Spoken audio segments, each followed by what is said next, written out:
Sometimes, relationships between parents and children become so unhealthy that there is no way to repair them. At their worst, either the parent or child reaches their breaking point and may even find themselves capable of murder to escape. Today's true crime documentary looks at the complex murder investigation and the deeper criminal case surrounding Gypsy Rose Blanchard and her mother Dee Dee.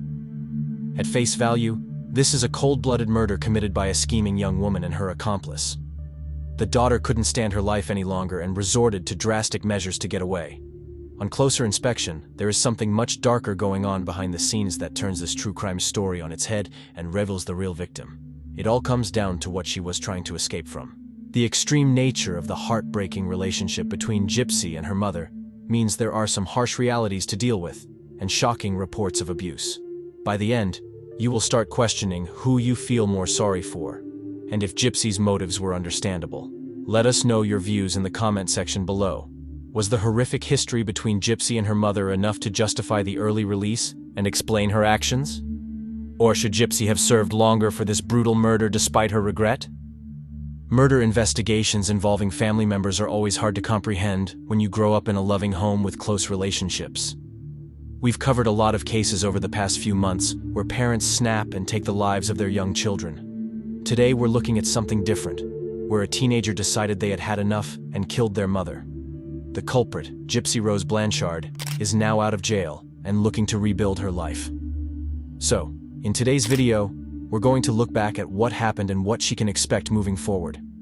What did she do to warrant a murder conviction, and why was she released so early? Stick around to the end of this twisted tale as we dive deeper into what life was like for Gypsy and what led to her mother's death. You won't believe some of the cruel acts that Gypsy suffered. You may even come away with more than a little sympathy for Gypsy and her plight. Let's start with the original murder case, and the reason Gypsy Rose Blanchard ended up in jail. The murder of DD Blanchard. Gypsy Rose Blanchard left the Chillicothe Correctional Center in Chillicothe, Missouri on December 28 on early release. She was still 3 years away from the end of her 10-year sentence for second-degree murder. She had plotted the death of her mother, DD Blanchard, with her accomplice, Nicholas Godejohn. He is still in jail on a life sentence for first-degree murder. The pair met on a Christian dating site where Gypsy told him all about her life with her mother and why she deserved to die. She asked her to come over and help, which he did out of love for his girlfriend. Nicholas stabbed Dee Dee in her home in Springfield, Missouri, while Gypsy hid in the bathroom. Gypsy admitted to arranging the murder and pleaded guilty. She even boasted about the death on Facebook, hoping someone would come and find the body.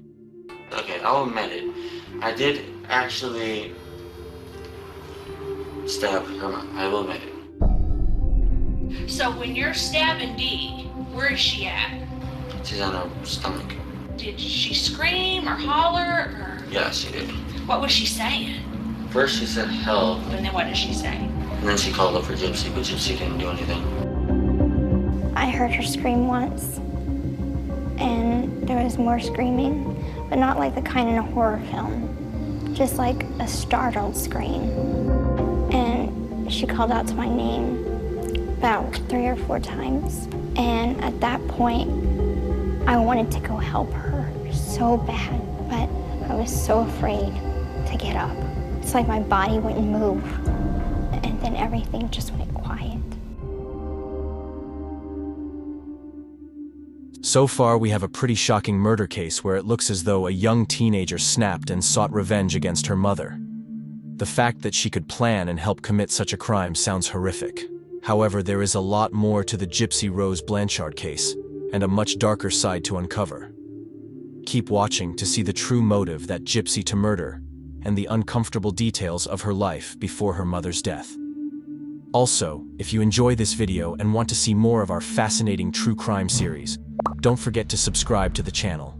This will give you easy access to all new uploads and past stories. Why did Gypsy Rose Blanchard kill her mother? The death of DD Blanchard wasn't a sudden crime of passion or a carefully planned murder of an innocent woman. This was a young woman who felt trapped in a life beyond her control and who wanted to finally be free. It seemed like her only option. Reports show that DD was highly controlling and had an unhealthy relationship with Gypsy. Gypsy was isolated because of her apparent health conditions and the complications in her care needs. Dee Dee also began to lie about Gypsy's age, making her appear younger and more vulnerable the older she got. Gypsy didn't see other members of her family, had no social interactions with people her age in the area, and didn't go to school. Attempts to interact with other people online sometimes led to punishments via physical and verbal abuse. This became stronger as Gypsy got older and more inclined to rebel against her mother. The worst came when Dee Dee pushed Gypsy to her limit. After a threat of an unnecessary physical procedure to further incapacitate and control her, Gypsy tried to run away. She fled the home but was located after a few hours. Her mother then tried to make legal claims about Gypsy's mental incompetence and power of attorney. The extent of this abuse and psychological torture show that there is far more to this story than a cold-blooded murder. Gypsy had a motive to be free from her mother's control. And while the murder was extreme, it is somewhat understandable. Because of this, Gypsy was able to create a deal with the Greene County prosecutor involved in her case. He would take all of this into account and make sure the sentence was more lenient as a result. This is why Gypsy received such a short sentence for second-degree murder compared to her boyfriend's first-degree charge. Munchausen by proxy. To better understand what was going on here, we need to talk about the condition of Munchausen by proxy. This is a rare but intense psychological disorder, where someone in a powerful position of care deliberately makes someone ill or pretends that they are ill. The goal is to gain sympathy and attention, perhaps also financial support or other gifts, through that submissive secondary person. This often manifests through a parent-child relationship. Parents will either physically harm children or fake symptoms of disease to gain attention from medics and the community. This can go on for years, unless someone sees the pattern in their behavior and files a report. The problem is that parents in this state often receive the benefit of the doubt or find ways to cover their tracks. Meanwhile, the children continue to suffer physical, psychological, and emotional abuse. A main symptom of Munchausen is the compulsion to fake illnesses and make children appear to be sick and in need of help. DD Blanchard took this to staggering height with the number of conditions she claimed Gypsy had. There were countless hospital visits and tests for illnesses, the most extreme being leukemia and muscular dystrophy. What makes this even more stunning looking back on the case was the time period. This wasn't a long list of claims over a few years of her teenage life. This all started when Gypsy was a baby, and Dee Dee insisted she had sleep apnea. Gypsy was made to suffer through these delusions, all through her young life. With the additional physical abuse on top of the psychological toll, it is easy to see why the young woman broke down and saw murder as her only option. The lies snowballed so much that Dee Dee was forced to take drastic steps to prove her claims. She insisted that her daughter had cancer and was unable to walk, breathe properly, or feed herself. So, she forced Gypsy to use a wheelchair, set her up with an oxygen tank, and gave her an unnecessary feeding tube. She even went as far as to shave Gypsy's head to mimic the effects of chemo. As the years went on, the stories and cries for attention increased. In 2008, she gained sympathy enough for Habitat for Humanity to build her a wheelchair-accessible home. The pair relocated to Aurora, Missouri, after Hurricane Katrina. Dee Dee used this catastrophe to explain why there were no medical records on her daughter. She was trying to cover her tracks to stop anyone from realizing what was going on. The impact of Munchausen by proxy also goes so deep psychologically that it can destroy kids' lives in other ways. Cynics look at this story and wonder why Gypsy went along with everything for so long. If she could walk, why not stand up and show people her mother was lying? If she could talk, why not speak out and tell doctors the truth? Gypsy says she'd been conditioned to go along with it. She feared the repercussions of contradicting her mother, so sat still and said nothing. Many people just can't understand why you didn't just get up and walk out of that wheelchair. You weren't sick. It's mental, it's emotional, it's physical. All these reasons combined together is what prevented me from just walking out of that situation. Give us a sense of the fear that you felt. I feared more than anything that if I ran away, that things would be worse for me at home. A sad contributing factor here is that there were no clear allies in the medical or social care fields. Everyone either sided with Dee Dee, ignored issues, or failed to see what was right in front of them. Gypsy visited a neurologist in Missouri when she was 14, who believes she may be a victim of Munchausen by proxy. However, he never reported the case because there wasn't enough evidence. There was also an anonymous report in 2009 that flagged up Dee Dee's claims due to a lack of any medical basis. 2 social care caseworkers visited their home but were convinced that nothing was wrong. They let it go, and Gypsy's case became a failure of the system. What's next for Gypsy Rose Blanchard? A factor that makes this case a little more unique compared to our other true crime stories is that Gypsy's sentence is over. Most of our murderers and suspects are either in jail for a long time or awaiting their final sentence. Here, Gypsy's ordeal is over, and she is ready to build a new life. Gypsy is only in her early 30s and has many years ahead of her to create a positive and rewarding life. She started this before her release, marrying her husband, Ryan Scott Anderson, while still in jail. They are now happily reunited and living together. What makes this even more interesting is that Gypsy has no plans to lead a quiet life away from the spotlight. She actively seeks fame and attention and is open about what she did. The aim here is to nurture a large social media following to create change. The fame that comes from a case like this can be a blessing in disguise for those either wrongly convicted or justified in their actions. While the justification is open to debate in this case, many will want to see this tortured girl reach her potential.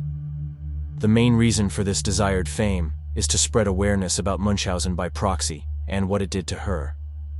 In an interview with People magazine, she stated it was her mission to take what I've done and what my mom did and make it worth something. I share my story to be a cautionary tale so that the next person that might be in a situation like mine where they are in an abusive relationship or they are feeling trapped, they don't take the route that I did.